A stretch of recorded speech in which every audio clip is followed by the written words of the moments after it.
وأشهد أن سيدنا وحبيبنا محمدا عبده ورسوله صاحب الشرف والاحترام أما بعد فيا أيها المؤمنون اتقوا الله حق تقاته ولا تموتن إلا وأنتم مسلمون واشكروه على ما هداكم للإسلام وأولاكم من الفضل والإنعام وجعلكم من أمة ذوي الأرحام.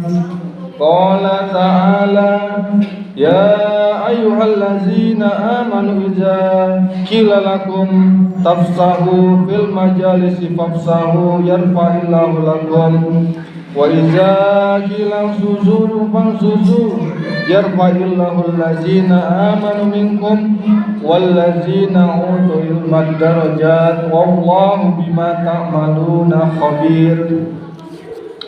Jamaah salat Jumat rahimakumullah. Pertama-tama marilah kita panjatkan puji dan syukur kehadirat Allah Subhanahu wa taala, Zat yang tak henti-hentinya melimpahkan karunia dan nikmatnya kepada kita semua. Nikmat sehat, nikmat iman, nikmat Islam, termasuk nikmat taufik dan hidayah, dan nikmat berjamaah seperti sekarang ini.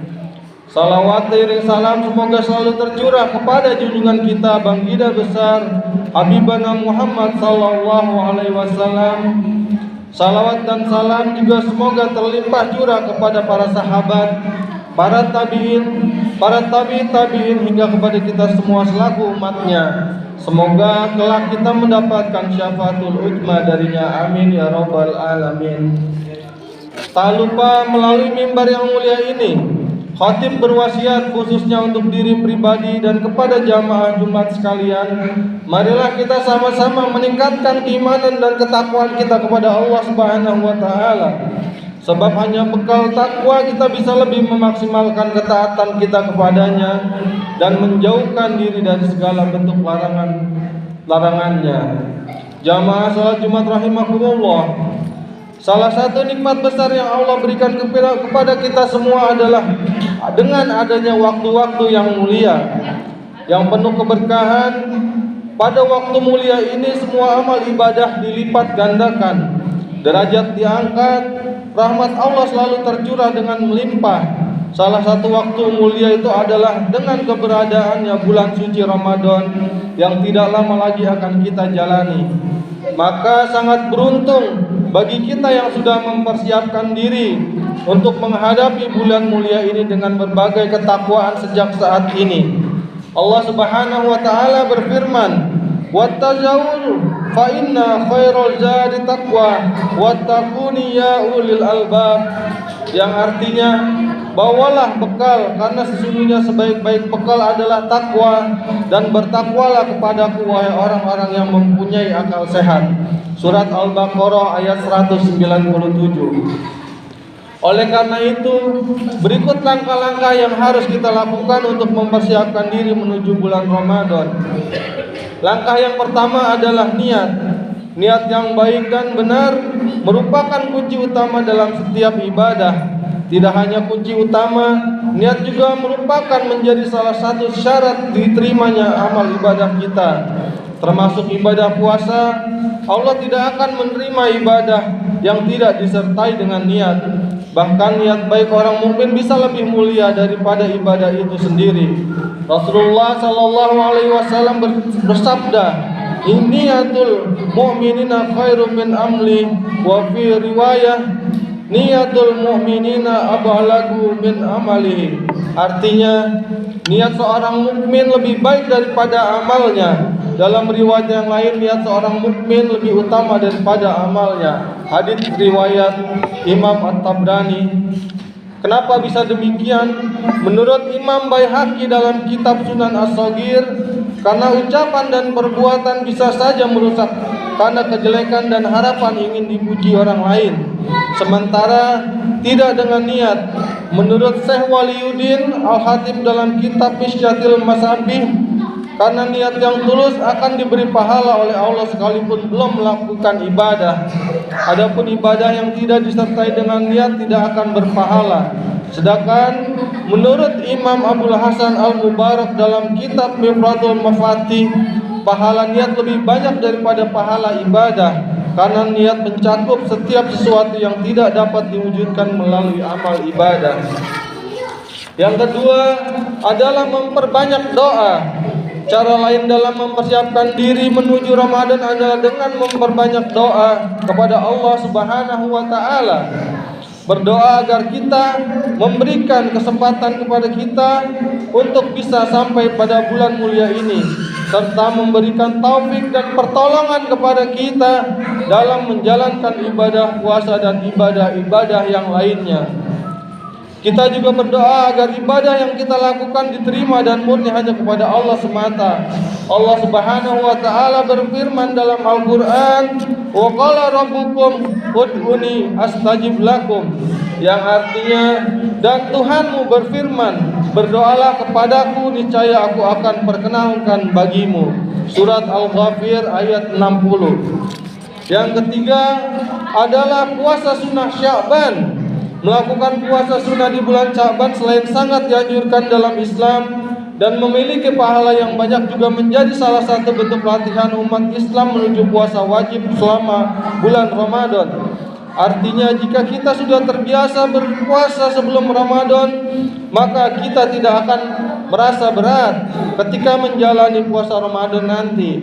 Oleh karena itu, kita dianjurkan puasa sebulan di bulan Sya'ban. Dianjurkan puasa di bulan Sya'ban. Berkaitan dengan keutamaan puasa bulan Sya'ban, sahabat Usama bin Zaid pernah bertanya kepada Rasulullah sallallahu alaihi wasallam, "Wahai Rasulullah, saya tidak pernah melihat engkau berpuasa satu bulan dari berbagai bulan sebagaimana puasa engkau pada bulan Sya'ban."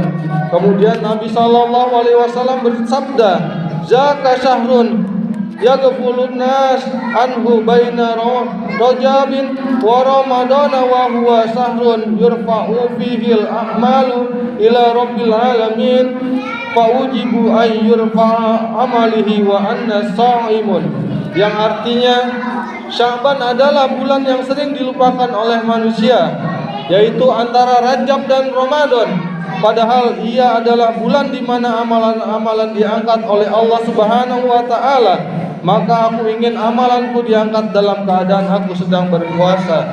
Hadis riwayat Imam Ahmad dan Imam Baihaqi. Jamaah salat Jumat rahimakumullah, yang keempat adalah bertaubat. Hal yang terbaik yang harus kita persiapkan menuju Ramadan adalah bertaubat. Memasuki bulan mulia ini dengan hati yang suci dan jiwa yang bersih, dan segala kotoran-kotoran, kejelekan, keburukan, dan dosa-dosa. Hal ini bisa kita raih dengan bertobat, yaitu dengan cara meninggalkan dosa, menyesali kesalahan yang kita perbuat, bertekad untuk tidak mengulanginya lagi, dan berserah diri sepenuhnya kepada Allah Subhanahu wa taala. Pentingnya bertaubat sebagaimana ditegaskan dalam Al-Qur'an. Allah Subhanahu wa taala berfirman, "Wa tubu ilallah jami'an ayyuhal mu'minuna la'allakum tuflihun." Wahai orang-orang yang beriman, bertaubatlah kamu kepada Allah agar kamu beruntung. Surat An-Nur ayat 31. Terkhusus dosa-dosa yang memiliki sangkut paut dengan manusia, Imam Ghazali dalam kitab Minhajul Abidin ila Jannatir Rabbil Alamin halaman 41 mengatakan bahwa dosa-dosa sangkut paut dengan sesama manusia itu lebih sulit dari yang lainnya. Wasalisu junubun bainaka wa bainal ibadah wa haza askaru wa ashab. Yang artinya, dosa ketiga adalah dosa antara kamu dan hamba-hamba, dan ini lebih rumit dan lebih berat.